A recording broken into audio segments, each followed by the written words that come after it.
Greenland पर अड़े Trump, Europe से लड़ेंगे जंग।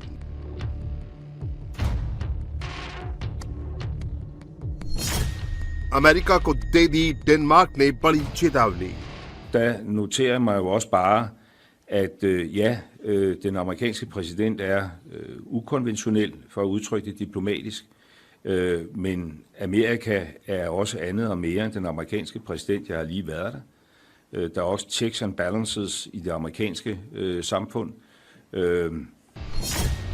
डेनमार्क के साथ कनाडा, अमेरिका को ultimatum.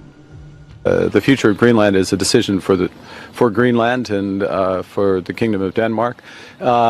We are NATO partners with Denmark, and so our full partnership stands. Our obligations on Article 5, Article 2 of NATO stand, and we stand full square behind those. Trump का operation Greenland, Denmark देगा मुंहतोड़ जवाब।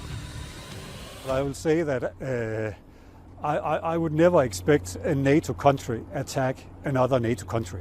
But you are right that it is Danish law that a Danish soldier, if attacked, has the obligation to fight back.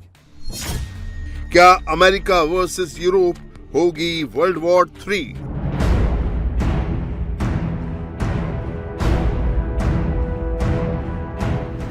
Europe और America में तनातनी पड़ गई है। अमेरिका के खिलाफ फाइटर जेट्स तैनात कर दिए गए हैं। इस बीच ग्रीनलैंड को लेकर अमेरिकी राष्ट्रपति ट्रंप ने एक बार फिर इरादा साफ कर दिया है। ट्रंप ने दुनिया को एक बार फिर बता दिया है कि वो ग्रीनलैंड पर कब्जा करके ही रहेंगे। सवाल ये है कि ट्रंप के ताजा बयान से क्यों हड़कंप मच गया? मिशन ग्रीनलैंड के लिए रूस का नाम क्यों लिया? ट्रंप के मिशन ग्रीनलैंड को क्या डिरेल कर पाएगा यूरोप? ट्रंप के खिलाफ डेनमार्क का कौन कौन दे रहा है साथ? दरअसल वेनेजुएला विजय के बाद ट्रंप का जोश हाई है। ट्रंप एक साथ कई वॉर फ्रंट खोलने की तैयारी कर रहे हैं। वो ईरान में खामेनेई का तख्ता पलट करना चाहते हैं और ग्रीनलैंड पर कब्जा करना चाहते हैं। अमेरिकी राष्ट्रपति डोनाल्ड ट्रंप के ताजा बयान से हड़कंप मच गया है। ट्रंप ने ग्रीनलैंड पर कब्जा करने की अपनी पुरानी मंशा को एक बार फिर दोहराया है।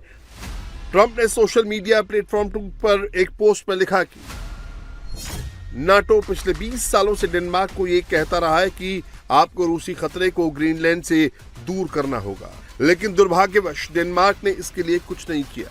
अब समय आ गया है और ये किया जाएगा।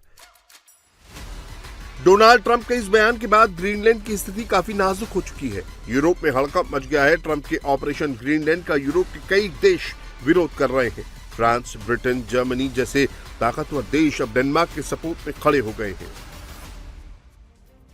ग्रीनलैंड की रक्षा के लिए जर्मनी ने अपनी फौज डेनमार्क भेज दी है। प्लेन से उतरते ये जर्मन सैनिक हैं, जिनको इमरजेंसी में ग्रीनलैंड भेजा गया है। ये यूरोप का बहुत बड़ा फैसला है।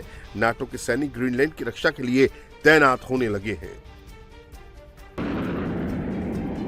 ये F-35 made in America fighter jet है। ये F-35 ग्रीनलैंड के ऊपर मंडरा रहे हैं। ये F-35 डेनमार्क एयरफोर्स के हैं।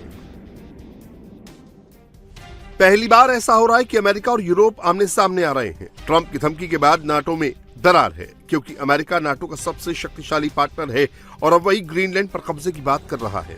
इसीलिए यूरोप के देश अब डेनमार्क और ग्रीनलैंड के साथ खड़े हैं।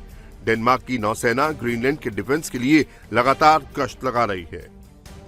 We're on board a Danish naval ship which patrols the coast of Greenland looking for suspicious activity, including foreign vessels.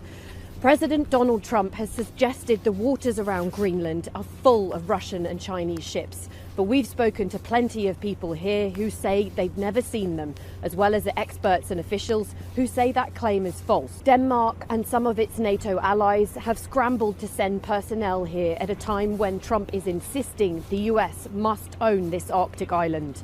The Danes say the exercises are regular, and a NATO military official told AP the troop deployment bolsters the alliance's collective defences here in the Arctic. But the US is the most powerful member of NATO, and that's partly why this crisis is so difficult to navigate. By threatening Greenland and Denmark, Donald Trump is pitting himself against America's NATO allies.